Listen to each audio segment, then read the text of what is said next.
Salut à tous, les choses sérieuses recommencent avec la course pour la qualification à la Coupe d'Afrique des Nations 2023 qui sera organisée bien sûr en Côte d'Ivoire. Les éperviers du Togo se lancent dans cette bataille et ce sera face à l'Eswatini ce vendredi. Une rencontre peut-être pour certains qui sera facile mais qui doit être prise au sérieux. Quelles sont les clés de cette rencontre? On en parle justement dans cette vidéo.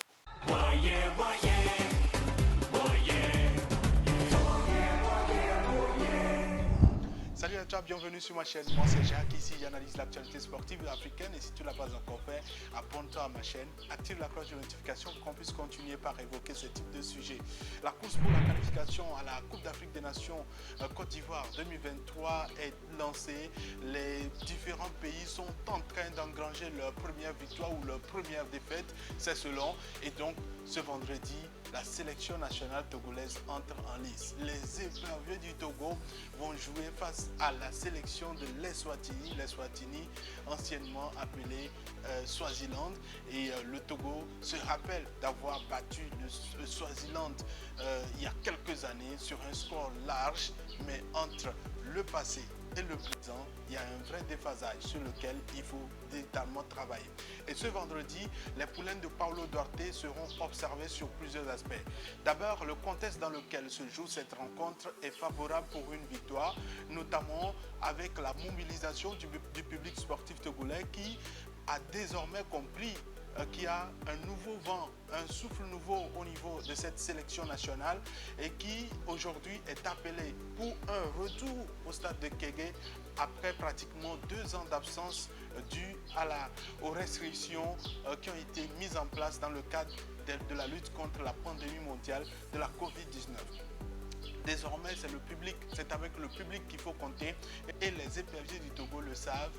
Il faut à tout prix gagner à domicile. Les supporters le veulent et ils l'ont dit clairement à plusieurs reprises quand ils ont assisté aux 2 entraînements ouverts au public. Alors, les éperviers, au-delà de ce statut de favori, doivent faire extrêmement attention parce que c'est un style assez particulier, un style anglophone qu'utilise très souvent cette sélection de l'Eswatini, même si elle reste peu connue. Il faudrait que nos joueurs puissent se regarder dans le miroir et jouer sérieusement cette rencontre du début jusqu'à la fin. Parce que ce sera le premier test majeur d'ailleurs du sélectionneur Paulo Duarte qui a aligné depuis son arrivée de belles performances, même si on n'a pas réussi à se qualifier pour la Coupe du Monde.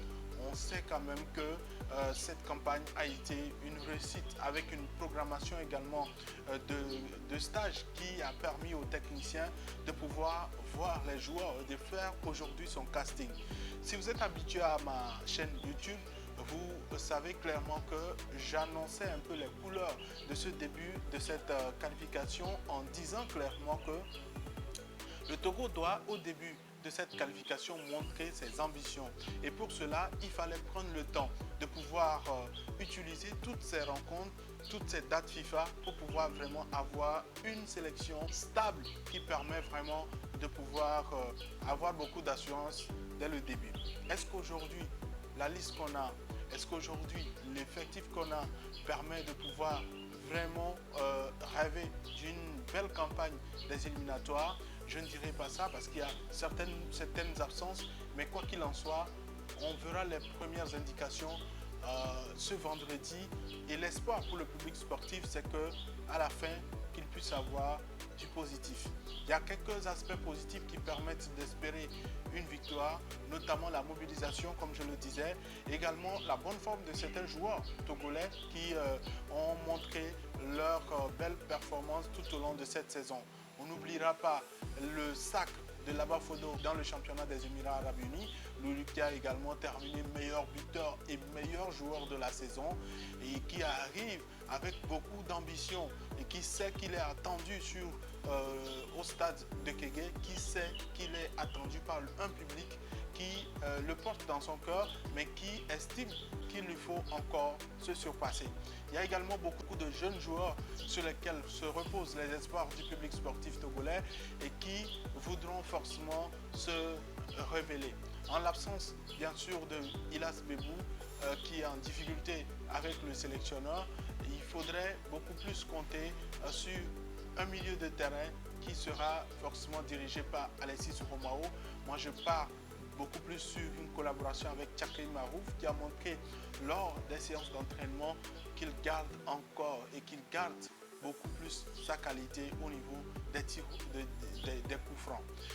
Alors, cette rencontre, selon toi, partira dans quel sens? Est-ce qu'elle partira déjà très rapidement au début?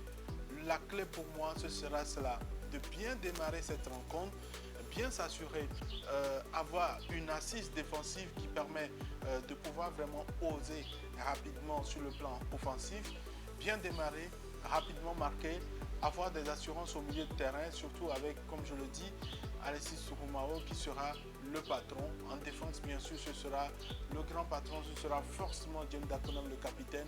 Maintenant, au niveau de l'attaque, on verra le casting que fera Paulo Duarte parce que je ne souhaite pas m'aventurer là-dessus. Il y a plusieurs configurations qui font que il faut vraiment réfléchir s'il faut mettre Plaka Fessou à côté de Laba Fodo ou s'il faut titulariser Denke Kevin. Pour moi, le plus important, c'est de montrer au public sportif qu'on a des ambitions, qu'on a l'ambition de pouvoir revenir sur le continent après une absence lors des 2 précédentes Coupes d'Afrique des Nations. C'est inadmissible que le Togo puisse être absent lors de la prochaine Coupe d'Afrique des Nations et pour cela, il faut travailler dès maintenant.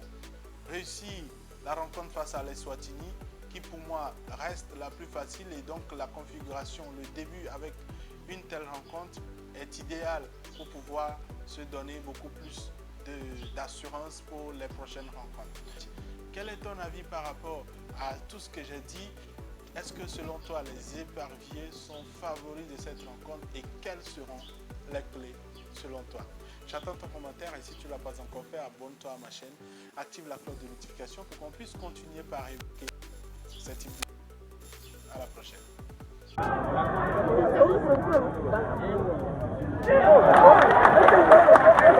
Me kira me ati. Musa champion do recall.